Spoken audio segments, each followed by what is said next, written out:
நமக்கு ஒரு பாலகன் பிறந்தார், நமக்கு ஒரு குமாரன் கொடுக்கப்பட்டார். கர்த்தத்துவம் அவர் தோளின் மேல் இருக்கும். அவர் நாமம் அதிசயமானவர், ஆலோசனை கர்த்தர், வல்லமையுள்ள தேவன், நித்திய பிதா, சமாதான பிரபு எனப்படும் என்று வேதத்தில் சொல்லப்பட்டிருக்கிறது.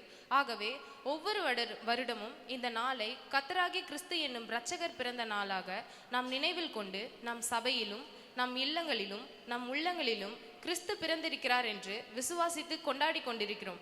ஏன் உலகமே இந்த நாளை கொண்டாடும் இந்த வேளையில் நம் சபையின் ஞாயிறு பள்ளியின் பிள்ளைகள் இதை ஒரு குறும் நாடகமாக நடித்து காட்டப் போகிறார்கள். ஆகவே நாம் எல்லோரும் கரங்களை தட்டி அவர்களை உற்சாகப்படுத்துவோமாக.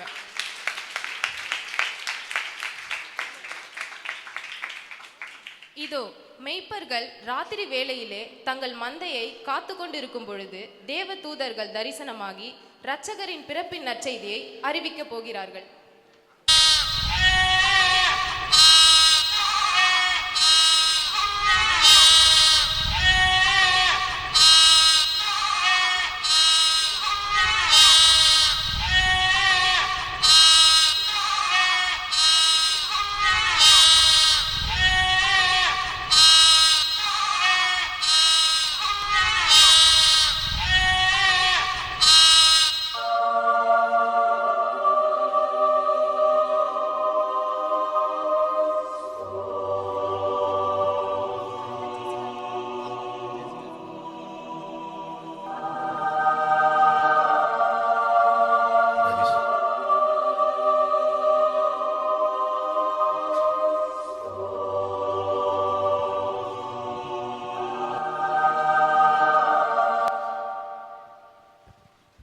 இதோ பரமசேனையின் திரள். என்னடா இது இவ்ளோ வெளிச்சமா இருக்கு? யாரா இவங்க வித்தியாசமா இருக்காங்க? எனக்கு ரொம்ப பயமா இருக்குடா. வாங்கடா, ஆடுகளை கூட்டிக்கிட்டு வேற எங்கேயாவது போயிடலாம்.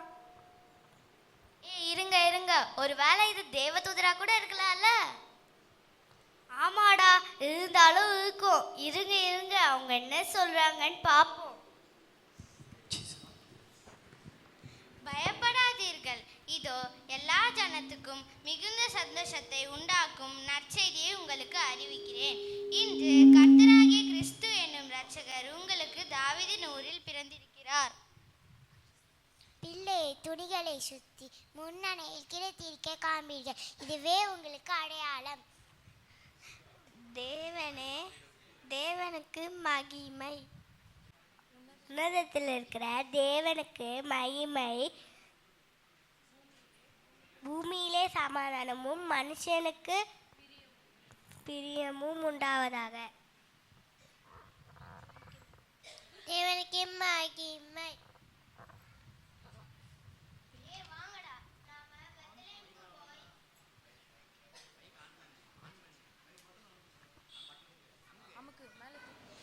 வாங்கடா, நாம பெத்லகேமுக்கு போய் ஏசப்பா பிறந்திருக்கிறதா பார்ப்போம். வாங்க வாங்க.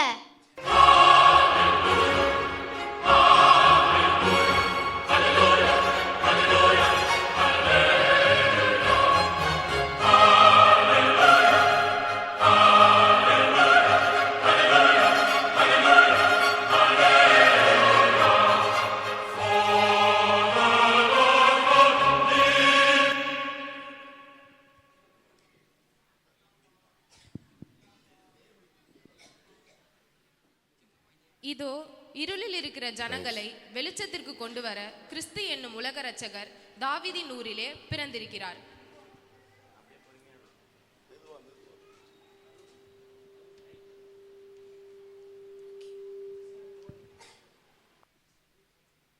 இதோ மெய்ப்பர்கள் தீவிரமாய் வந்து மரியாளையும் யோசேப்பையும் முன்னணியிலே கிடத்தி இருக்க பிள்ளையையும் கண்டு கர்த்தரால் தங்களுக்கு சொல்லப்பட்ட எல்லாவற்றிற்காகவும் தேவனை மகிமைப்படுத்தி துதித்து கொண்டு திரும்பி போகிறார்கள்.